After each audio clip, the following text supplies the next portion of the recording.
ಎಲ್ಲರಿಗೂ ನಮಸ್ಕಾರ. ನಾನು ರಾಜೇಶ್ವರಿ. ರಾಜಿ ಅಡುಗೆ ಚಾನಲ್ಗೆ ನಿಮ್ಮೆಲ್ಲರಿಗೂ ಸ್ವಾಗತ. ಇವತ್ತಿನ ವಿಡಿಯೋನಲ್ಲಿ ಮಾರ್ನಿಂಗ್ ಬ್ರೇಕ್ಫಾಸ್ಟ್ಗೆ ತುಂಬಾ ಹೆಲ್ದಿಯಾಗಿರೋ ಬನ್ಸಿ ರವೆನ ಬಳಸಿ ಉಪ್ಪಿಟ್ಟು ಹೇಗೆ ಮಾಡೋದು ಅಂತ ನೋಡೋಣ. ಈ ಉಪ್ಪಿಟ್ಟನ್ನು ಮಾಡೋದಕ್ಕೆ ಮೊದಲು ನಾನಿಲ್ಲಿ ಒಂದು ಕಡಾಯಿಗೆ 1 ಟೀ ಸ್ಪೂನಷ್ಟು ತುಪ್ಪನ ಸೇರಿಸ್ಕೊಂಡಿದ್ದೀನಿ. ತುಪ್ಪ ಬಿಸಿ ಆದ ನಂತರ 1 ಕಪ್ಪಷ್ಟು ಬನ್ಸಿ ರವೆನ ಸೇರಿಸ್ಕೊಳ್ತಾ ಇದ್ದೀನಿ. ಬನ್ಸಿ ರವೆ ಸೇರಿಸಿದ ನಂತರ ಮೀಡಿಯಂ ಫ್ಲೇಮಲ್ಲಿ 2 ನಿಮಿಷ ಫ್ರೈ ಮಾಡ್ಕೊಳ್ಳೋಣ. ರವೆನ ಫ್ರೈ ಮಾಡ್ಕೊಳ್ಳೋದಕ್ಕೆ ತುಪ್ಪ ಬದಲಿಗೆ ಎಣ್ಣೆನ ಸೇರಿಸಿ ಸಹ ಫ್ರೈ ಮಾಡ್ಕೋಬಹುದು. ತುಪ್ಪ ಸೇರಿಸಿ ಫ್ರೈ ಮಾಡೋದ್ರಿಂದ ಫ್ಲೇವರ್ ತುಂಬಾ ಚೆನ್ನಾಗಿರುತ್ತೆ. ರವೆನ 2 ನಿಮಿಷ ಫ್ರೈ ಮಾಡಾಗಿದೆ. ಈಗ ಈ ರವೆನ ಒಂದು ಪ್ಲೇಟ್ಗೆ ಸೇರಿಸ್ಕೊಳ್ಳೋಣ. ನಂತರ ಇದೇ ಕಡಾಯಿಗೆ 3 ಟೇಬಲ್ ಸ್ಪೂನಷ್ಟು ಎಣ್ಣೆನ ಸೇರಿಸ್ಕೊಳ್ತಾ ಇದ್ದೀನಿ.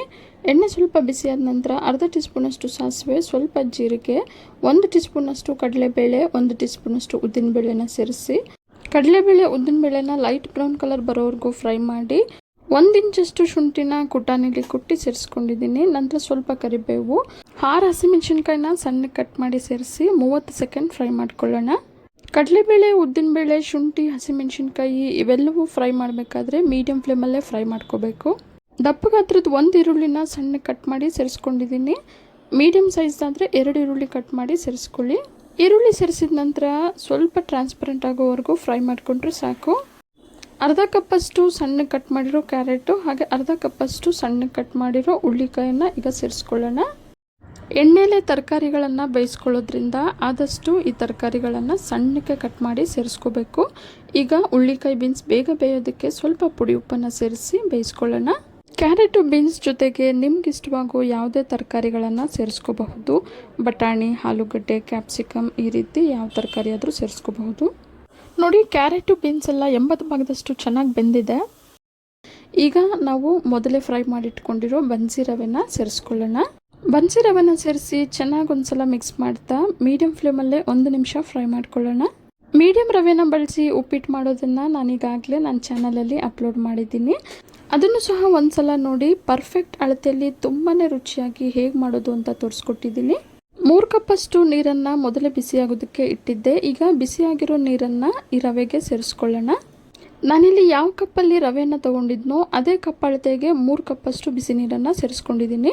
ಬಿಸಿನೀರು ಸೇರಿಸಿದ ನಂತರ 1 ಟೊಮೊಟೊನ ಸಣ್ಣಗೆ ಕಟ್ ಮಾಡಿ ಸೇರಿಸ್ಕೊಂಡಿದ್ದೀನಿ. ನಂತರ ಅರ್ಧ ಕೈ ಹಿಡಿಯಷ್ಟು ಕೊತ್ತಂಬರಿಯನ್ನು ಸಣ್ಣಕ್ಕೆ ಹೆಚ್ಚಿ ಸೇರಿಸ್ಕೊಂಡು ಚೆನ್ನಾಗಿ ಒಂದ್ಸಲ ಮಿಕ್ಸ್ ಮಾಡ್ಕೊಳ್ಳೋಣ.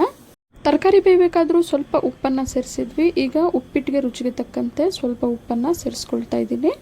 ಉಪ್ಪು ಸೇರಿಸಿದ ನಂತರ ನಿಧಾನವಾಗಿ ಮತ್ತೊಮ್ಮೆ ಮಿಕ್ಸ್ ಮಾಡ್ಕೊಳ್ಳೋಣ.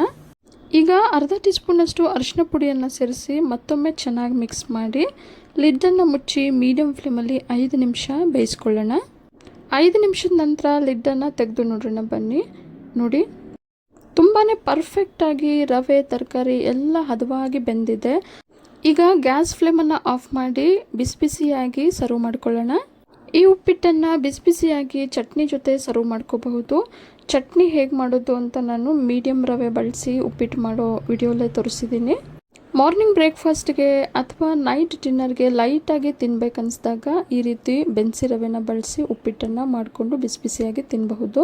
ಬನ್ಸಿ ರವೆನ ಬಳಸಿ ಮಾಡಿರೋದ್ರಿಂದ ಉಪ್ಪಿಟ್ಟಂತೂ ಉದುರಾಗಿ ತುಂಬ ಚೆನ್ನಾಗಿ ಬರುತ್ತೆ. ಹಾಗೆ ರುಚಿ ಅಂತೂ ತಿಂತಾ ಇದ್ರೆ ಮತ್ತಷ್ಟು ತಿನ್ಬೇಕನ್ಸುತ್ತೆ, ಅಷ್ಟು ರುಚಿಯಾಗಿರುತ್ತೆ.